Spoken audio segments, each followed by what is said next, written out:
절대로 부를 기준으로 사람을 판단하거나 차별하지 말라. 이것이 소위 갑절의 근원입니다. 세상에서는 흔하다 못해 당연하거나 자연스러운 일이지요. 그러나 우리는 부를 기준으로 사람을 판단하거나 차별하면 안 됩니다. 그런데 슬프게도 그것이 초대교회 때부터 교회 안에 침투했습니다. 내 형제들아, 영광의 주 곧 우리 주 예수 그리스도에 대한 믿음을 너희가 가졌으니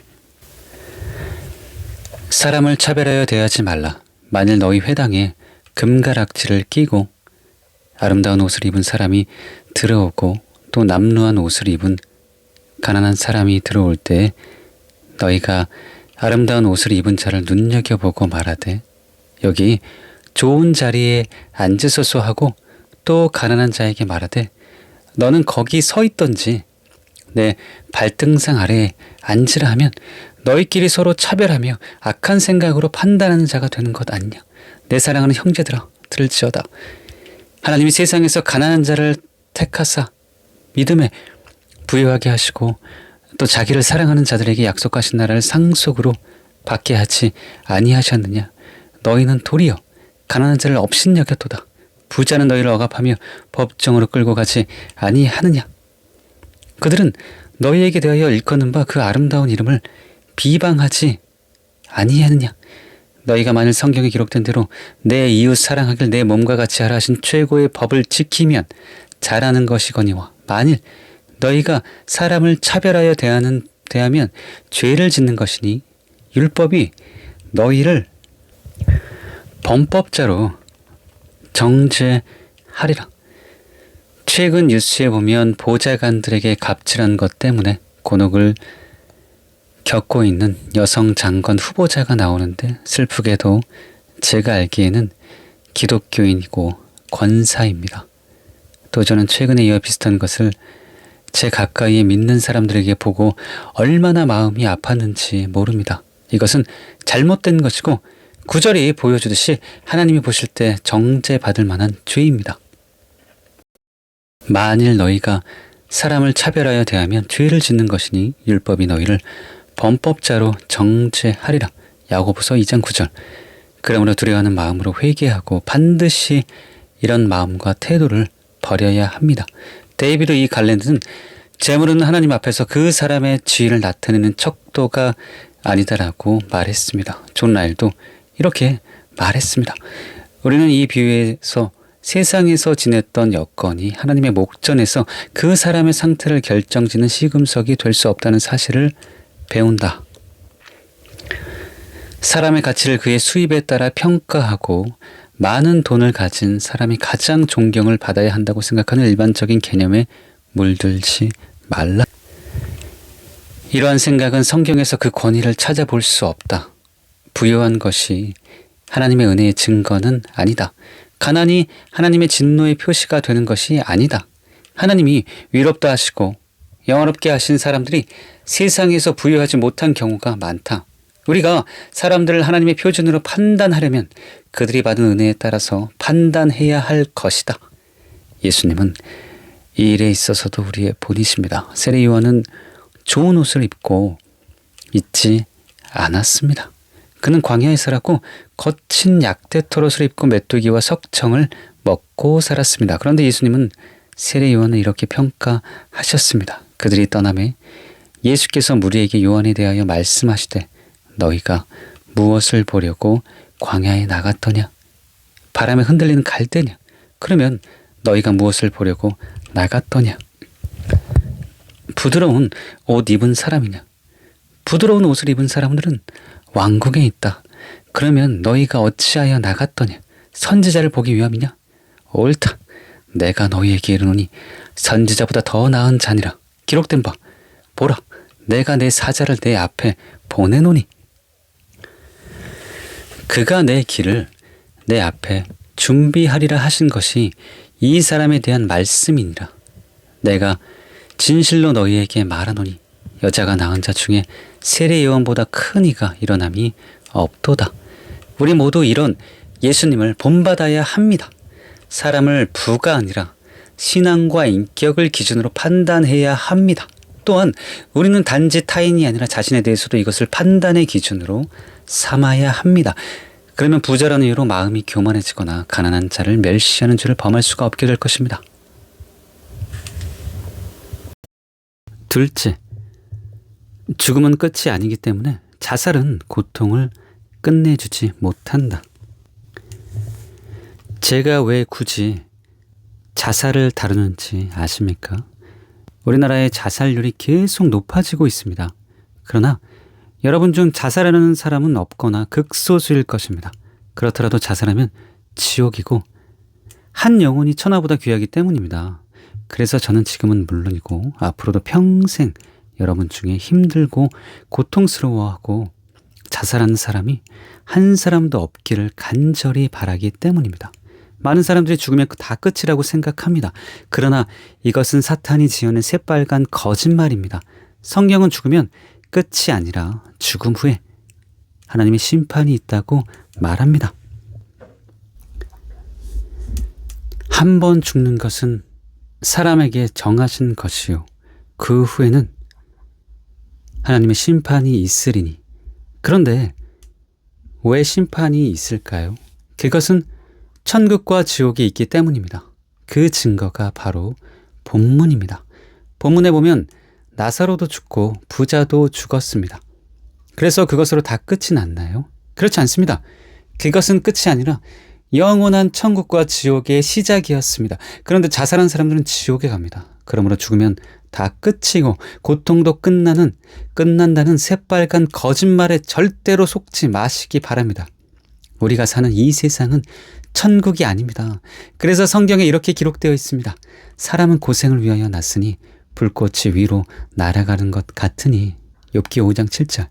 여인에게서 태어난 사람은 생애가 짧고 걱정이 가득하며 우리의 연수가 70이요 강건하면 80이라 그 연수의 자랑은 수고와 슬픔뿐이요 신속히 가니 우리가 날아가나이다. 시편 90편 10절.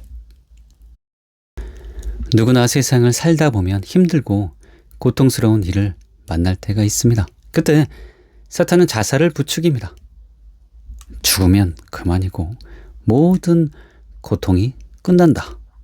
이렇게 고득입니다. 하지만 이것은 여러분을 지옥으로 끌고 가 영원히 고문하고 괴롭히는 간악한 술책입니다. 아무리 여러분이 세상에서 겪는 일들이 힘들고 고통스러워도 지옥보다는 1000배, 10,000배, 아니 무한대로 낫습니다. 착각하지 마십시오. 자살은 고통의 끝이 아니라 영원한 고통의 시작입니다. 그러므로 절대로 자살은 생각도 하지 마시기를 바랍니다. 그런 의미에서 저는 이중표 목사님의 간증을 소개해드리고 싶습니다. 제가 중학교 3학년 때 친구로부터 누가복음의 쪽복음을 받았습니다. 누가복음을 읽다 보니 16장의 부자와 가난한 나사로에 대한 이야기가 있었습니다. 가난한 자는 하나님을 믿었고 부자는 하나님을 안 믿었는데 죽었을 때 부자는 지옥으로 갔고 믿었던 가난한 사람은 천국으로 갔습니다. 부자가 지옥 가운데서 너무 목이 말라 견딜 수 없으니까 저 가난한 나사로의 손가락에 끝에 물을 찍어다가 내 혀를 서늘하게 해주소라고 사정을 했지만 거절당했습니다. 천국과 지옥은 교통할 수 없는 영원히 분리된 곳입니다. 제가 그 성경을 읽으면서 죽어도 천당에 가야 되겠구나 그런 생각을 한 일이 있습니다. 그 후 저는 18살 때 폐병에 걸렸습니다. 17살 때부터 1년 동안 몸이 마르기 시작하고 피골이 상접해서 남보기도 부끄럽고 저도 이상한 생각이 들었습니다. 늘 식은땀이 나고 빈혈이 와서 이상했지만 옛날 가난하던 시절에 누가 병원에 가는 사람이 있었습니까? 그럭저럭 내버려 둔 것이 1년이 지났습니다. 피가 넘어오면서 쓰러진 후에야 병원에 가서 엑스레이를 찍어보니까 폐병 3기였습니다. 폐에 구멍이 생긴 것이었습니다. 의사가 하는 말이 3개월 내지 6개월 더 견디기 어렵겠다는 것입니다. 기침만 하면 균이 나왔습니다. 그래서 격리해야겠다는 말까지도 했습니다. 무서운 생각이 들었습니다. 백방의 양을 다 써봐도 낫지 않아서 이제는 조용히 죽어서 부모님에게 더 이상 근심을 끼치는 자식이 되어서는 안 되겠다. 낙엽을 지붕 삼고 내가 한 줌의 흙이 되리라고 이런 생각을 하고 약을 샀습니다. 다량의 약을 사서 먹고 죽으려고 눈을 감았는데 참 신기한 것이 있었습니다. 눈을 감았는데 지옥의 환상이 나타났습니다. 참으로 무서운 환상이었습니다. 그 환상에서 저는 무서운 불꽃 가운데서 해골들이 아우성을 치고 귀신들이 소리를 치면서 달려가는 무서운 장면을 보았습니다. 너무 두려워서 눈을 떴습니다. 눈을 떠도 그 장면이 자꾸 나타났습니다. 이와 같이 막상 죽으려고 할 때 부자와 나사로의 비유에서 읽은 그 말씀이 나에게 환상으로 비춰져 왔습니다. 그래서 3일 동안 죽으려고 하다가 결국 죽지 못했습니다. 놀라운 하나님의 자비와 긍휼과 은혜입니다. 그런데 누구나 자살하려고 할 때 이처럼 하나님께서 지옥 환상을 보여주시지는 않습니다. 그러므로 자살하고 싶은 충동이나 마음이 생길 때 여러분 스스로 지옥을 떠올리십시오. 참고로 김상호 장로님의 깡통을 차고 빌어먹어도 지옥만은 가지 말라는 책에 보면 자살한 자들이 지옥에서 받는 무시무시한 형벌이 기록되어 있습니다.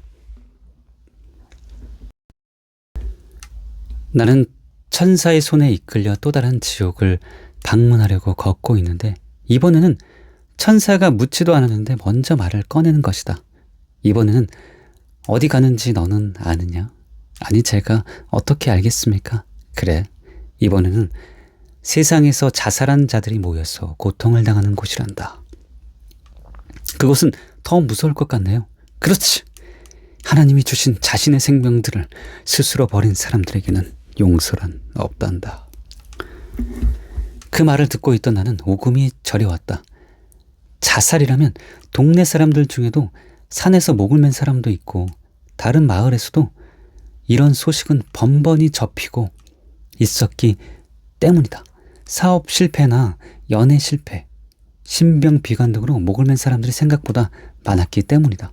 천사와 함께 어느 상 중턱에 도달하자 도저히 눈뜨고는 볼 수 없는 광경이 나타났다. 거기에는 나무 팻말에 자살자가 오는 지옥이라고 아주 큰 글씨로 써 있었다. 다들 불기둥에 매달려 있는데 혀들이 한 발치씩 길게 빠져 있었다. 그들은 세상에서는 죽었는데 이곳에서는 살아있는 것이다. 그런데 가만히 보니 내가 아는 사람들이 많이 있었다. 신문지상으로 익히 안 인물들도 있었고 나하고 가까운 사람들도 그곳에 매달려 있었다. 각자 분야에서 성공한 분들이 저렇게 자살하여 이런 곳에 매달려 있는 것을 보니 보통 마음이 아픈 것이 아니었다. 그런데 그 불기둥에 매달린 숫자가 창세 이후로부터 지금까지였으니 도대체 내 손가락으로 셀 수가 없을 정도였다. 자기의 특별 허락을 받아서 어떤 여배우하고 얘기할 수 있는 기회가 주어졌다. 아니, 이렇게 예쁘고 모든 사람의 선망이 되시는 분이 어쩐 일로 자살하여 보기 흉하게 매달려 있습니까? 그러자 그녀는 거의 숨쉬기 힘들어하면서 이렇게 말한 것이었다. 나는 여배우 중에 최고로 잘 나가던 사람이었는데 인기가 떨어지고 사람들이 떠나가자 그 외로움을 견딜 수 없어서 날마다 술로 지내다가 이렇게 사느니 단번에 죽어버리는 것이 낫다고 생각하여 깊은 밤 산꼭대기에서 나무에 목을 메어 죽었습니다. 그 말을 듣고 있던 나는 너무너무 가슴 아파서 다시 한번 물어보았습니다. 후회하시나요? 그럼요. 후회합니다. 죽은 후에 이런 세계가 있다는 것을 알았다면 왜 제가 자살했겠습니까? 많은 기독교인들이 제게 예수 믿으라고 권고했지만 나는 그들의 삶을 보고 예수를 믿을 수 없었습니다. 나는 귀가 번쩍 뜨여 물었다. 왜요? 왜냐고요? 그들은 말과 행동이 일치하지 않았습니다. 여기서는 이런 말을 하고 돌아서면 다른 말을 하더군요. 그랬군요. 그래도 제가 예수를 믿어야 했는데 나 또한 그녀의 말을 듣고는 자신을 돌아보았다. 셀 수 없는 사람들이 불기둥에 매달려 신음하는 모습을 바라보면서 깊은 상념에 빠져들었다. 그들의 잘못도 상당히 있지만 살아있는 기독교인들의 잘못이 적지 않음을, 그것도 사실이다. 이것은 내가 50년 전에 체험했던 영적 세계인데 지금은 그때보다 자살자 수가 훨씬 늘어 세계 1위 수준이라는 것에 더욱 놀라움을 감출 수가 없다. 기독교 인구가 큰 비중을 차지하는 우리나라에서 자살자 수가 이렇게 많다는 것은 더욱 이상한 일이다. 특히 자살자 중 기독교인들이 상당 부분 포함되어 있는 것이 참으로 안타까울 뿐이다. 자살은 안 된다. 하나님이 주신 생명을 끊으면 결국 자기가 가해자가 되는 것이다. 남을 죽이면 죽인 자가 죄인인 것처럼 이 땅은 잠시 왔다가 가는 세상이다. 기대할 것도 믿을 것도 없는 세상이다. 세상에 소망을 두었다가 꿈이 좌절됐다고 낙심하지 말고 영원한 세계를 바라보았으면 좋겠다. 창세 이후 지금까지 혀가 빠진 채 매달려 있는 자살자의 틈 사이를 지나가는데 저쪽에서 하늘에서 새떼가 날아오는 것이 아닌가. 텔레비전에서 하는 동물의 왕국을 보고 있는 느낌이었다. 그 새는 몸집이 까마귀보다 큰데 눈이 날카롭고 무섭고 발톱은 길게 뻗어 있어 한 번 움켜쥐면 절대 놓지 않을 것까지 생겼으며 주둥이는 무쇠를 주워도 끄떡하지 않을 만큼 단단해 보였다. 처음엔 다른 지역으로 이동 중인 새들인 줄 알았는데 조금 있으니까 그 많은 새들이 자살한 자들의 눈을 파먹는 것이 아닌가. 한 사람 앞에 새 한 마리씩 붙어 있었다. 눈을 뜰 때마다 눈을 감아버리지만 새들은 먼저 눈꺼풀을 공격하여 살점을 떼어낸 뒤 힘들이지 않고 눈알을 파먹는 것이었다. 그러면 자살자들의 눈에는 피눈물이 흘렀다. 그것만 있는 것이 아니었다. 눈에서 흐르는 피눈물이 고통 속에 몸부림치는 사람들의 땀과 섞여 축 늘어진 혓바닥에 닿으면 새들은 기다렸다는 듯이 혓바닥을 쪼아 뜯어 먹는 것이었다. 새들은 눈알과 혓바닥을 다 먹어치우고는 어디론가 동시에 날아가 버렸다. 그 모습을 바라보고 있던 나는 견딜 수 없는 충격에 휩싸였다. 그런데 더 놀라운 것은 파먹었던 눈알과 혓바닥이 재생되는 것이었다. 다음에 날아오는 새들이 다시 같은 형식으로 파먹을 수 있게 새로 돋아나는 것이었다. 정말 이런 지옥은 두 번 다시는 보고 싶지 않았다. 하나님, 내 기도를 받아주소서. 내 영혼이 너무 고통스러워 견딜 수가 없습니다. 이제 더 이상 지옥을 보고 싶지 않습니다. 여기까지 경험한 것만으로 충분하오니 이제는 이 고통의 세계가 보이지 않게 하소서.